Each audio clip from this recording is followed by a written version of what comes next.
Hello students, आज मैं आप लोगों को क्लास 6 भूगोल से चैप्टर 6 पृथ्वी के प्रमुख स्थल रूप को पढ़ाने वाली हूँ, जिसमें पृथ्वी के प्रमुख स्थल रूप हैं पर्वत। तो पर्वत श्रृंखला के बारे में मैं आज आप लोगों को पढ़ाऊंगी।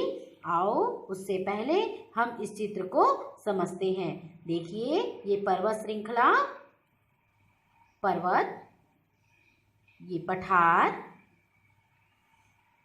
मैदान, पहाड़ी क्षेत्र,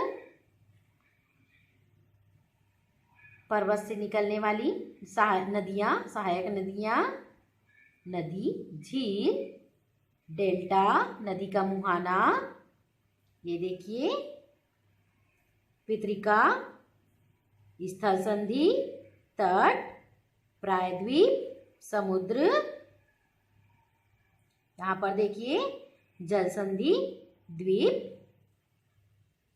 तो स्टूडेंट्स, ये स्थल रूप दो प्रक्रियाओं के परिणाम स्वरूप में बनते हैं। आपको यह जानकर आश्चर्य होगा कि मैदान जिस पर आप खड़े हैं उसमें धीरे धीरे गति हो रहा है और पृथ्वी के अंदर लगातार गति हो रही है।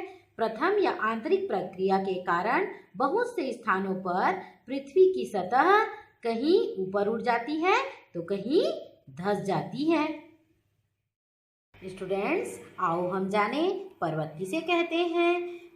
पर्वत या पहाड़ी वह स्थलीय भाग है जो कि आसपास के भागों से ऊंची होती है।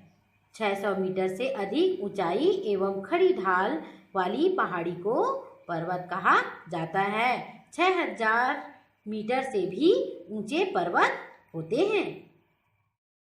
स्टूडेंट्स, आओ हम पर्वत के बारे में विस्तार से पढ़ें और जानें। देखिए, भूपर्टी वलित पर्वत जो कि हिमालय में स्थित है। दूसरी या बाह्य प्रक्रिया स्थल के लगातार बनने एवं टूटने की प्रक्रिया है। पृथ्वी की सतह से टूटकर घिस जाने को अपरदन कहते हैं। अपरदन की क्रिया के द्वारा सतह नीची हो जाती है तथा निक्षेपण की प्रक्रिया के द्वारा इनका फिर से निर्माण होता है। ये दो प्रक्रियाएं हैं, बहते हुए जल, वायु तथा बर्फ के द्वारा निर्माण होती है। हम विभिन्न स्थल रूपों को उनकी ऊंचाई एवं ढाल के आधार पर पर्वतों, पठारों एवं मैदानों में वर्गीकृत कर सकते हैं। तो इसमें से मुख्य है पर्वत। पर्वत पृथ्वी की सतह की प्राकृतिक ऊंचाई है। पर्वत का शिखर छोटा तथा आधार चौड़ा होता है। वह आसपास के क्षेत्र से बहुत ऊंचा होता है।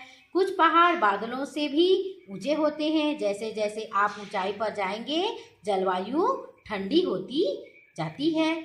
कुछ पर्वतों पर हमेशा बर्फ जमी रहती है और बर्फ की नदियां वहां से बहती है, उसे हिमानी कहा जाता है। यहाँ कुछ ऐसे भी पर्वत हैं जो समुद्र के भीतर हैं तथा जिन्हें आप देख नहीं सकते हैं। कठोर जलवायु होने के कारण पर्वतीय क्षेत्रों में बहुत कम लोग निवास करते हैं।